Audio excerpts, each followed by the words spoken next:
this celebration and this joy. For years now, Osama Hassan has used the mimbar at Leighton Mosque in East London to address subjects some in his congregation would prefer not to discuss. Many people are terrified of Muslims. They are terrified of a brother walking down the road with his Eastern dress and his hat and his beard, because they think we're all suicide bombers. This footage was shot by CNN 4 years ago, just weeks after police broke up a local terror cell plotting to blow up airliners. Believe truly in Allah subhanahu wa ta'ala, in the one. As well as being a religious scholar, Hassan is also a scientist, studying theoretical physics at Cambridge and now a senior lecturer in engineering at Middlesex University. 2.5 years ago, he wrote an article decrying what he called the appalling state of science in the Muslim consciousness. He described the belief that Adam was made from clay, as the Quran suggests, and then made a living human after God breathed life into him, as a children's madrasa-level understanding of the origins of man. The remarks angered some in his community. People weren't reasoning with me, but rather being very quick to excommunicate me and saying, you're no longer a Muslim, you're an apostate, you're an infidel. They'd been trying to get fatwas from clerics abroad for a while, and they finally succeeded, in December, with this very senior Saudi cleric. There have been one or two other Saudi and Kuwaiti senior clerics who issued similar fatwas, and a handful of clerics in Pakistan also, all saying that effectively I'm an infidel, I'm a disbeliever, unless I retract those views. The beginning of life is a miracle. 2 months ago, Hassan called a public meeting at the mosque to try to explain his position on evolution. When the evolution theory says it's talking about apes, it's talking about millions of years before. The events were recorded and posted on YouTube. There were a number of people in the audience videoing the event with their own cameras. I think that all of them pretty much against me, and they'd come to record me to kind of incriminate me. Tempers started to fray when Hassan described Adam as having parents that were nearly human. And later when he said there existed a strong body of evidence suggesting humans descended from apes. Have we descended from apes? Yes or no? That's what evolution theory says. No. At one point, Hassan says, somebody in the audience shouted, "Kill him." It required the intervention of Osama Hassan's father, senior imam at the mosque, to appeal for calm. If you are not satisfied, it is your opinion. But the meeting was not the end of the matter, far from it. This online leaflet appeared and was later distributed at the mosque, charging Osama Hassan with kufar, disbelief. And though stopping short of calling for Hassan himself to be killed, quotes a hardline cleric who contends that support for Darwinism equals apostasy, an offence for which he says there is only one sentence: execution. The author of the leaflet, who runs a website called Islamic Awakening, repeats the argument, quoting the same hardliner in an online posting. If there's absolutely no other way of stopping this person except execution, then this person should be executed because he is an apostate, and apostates are executed. Now, this is the opinion of Ibn Uthaymeen. Abu Zubair says this discussion of the permissibility of killing apostates is for information purposes and is not a call to kill Osama Hassan. But Hassan, the father of 4 children, says he believes his life is in danger. I do at the moment, yes.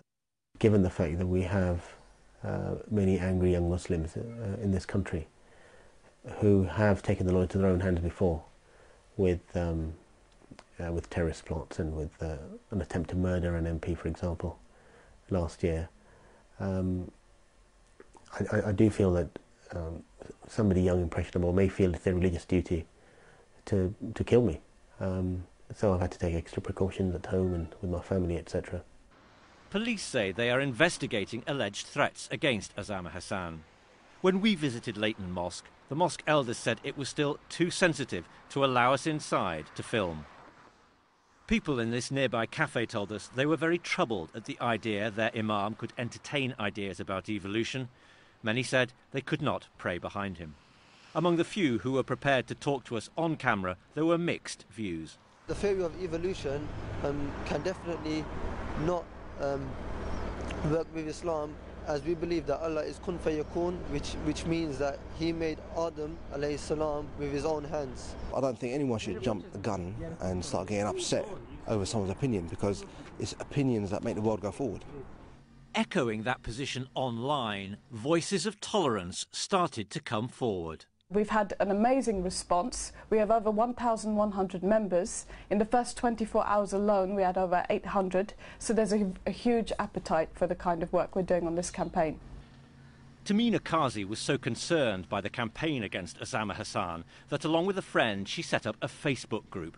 We wanted to make it very clear that theologians and religious educators should be able to express an opinion on any subject they see fit, without threats or intimidation. So we wanted to revitalise the Islamic tradition of open debate and disagreement and the etiquette that comes with that. Muslim scholars, academics, scientists and others took it in their stride that this is a view, and Dr. Hassan was absolutely in his legitimate right to express that view, and we disagreed with it. Sheikh Ibrahim Mogra is one of the UK's most prominent Muslim clerics. He deplores the way the practice of takfir, denouncing Muslims as non-Muslims, has taken hold in some elements of British Muslim society. This is a very serious matter, not to be taken lightly, and we have very stringent rules about this. There have been volumes and volumes that have been written to regulate this kind of behavior. It is not for any Muslim to go about and declare other Muslims as kafir. Really, indeed, judgment is for God.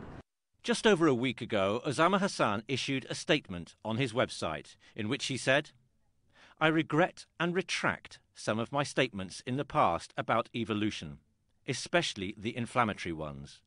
I do not believe that Adam, peace be upon him, had parents." I've rolled back the debate. I realised some of the things I said in public, I'd gone too far, and also, without meaning to, it become quite inflammatory. What I'd like to point out now at the moment is that the religious scholars pretty much are opposed to evolution. They believe it's blasphemy in general. They believe it's against the Quran, whereas the scientists overwhelmingly, of course, say that evolution is a scientific fact, or it's a scientific theory with overwhelming evidence. And I'd like to point out there is this gulf, there is an impasse at the moment, and at some point people may have to address that issue. Do you feel you've had to make a compromise?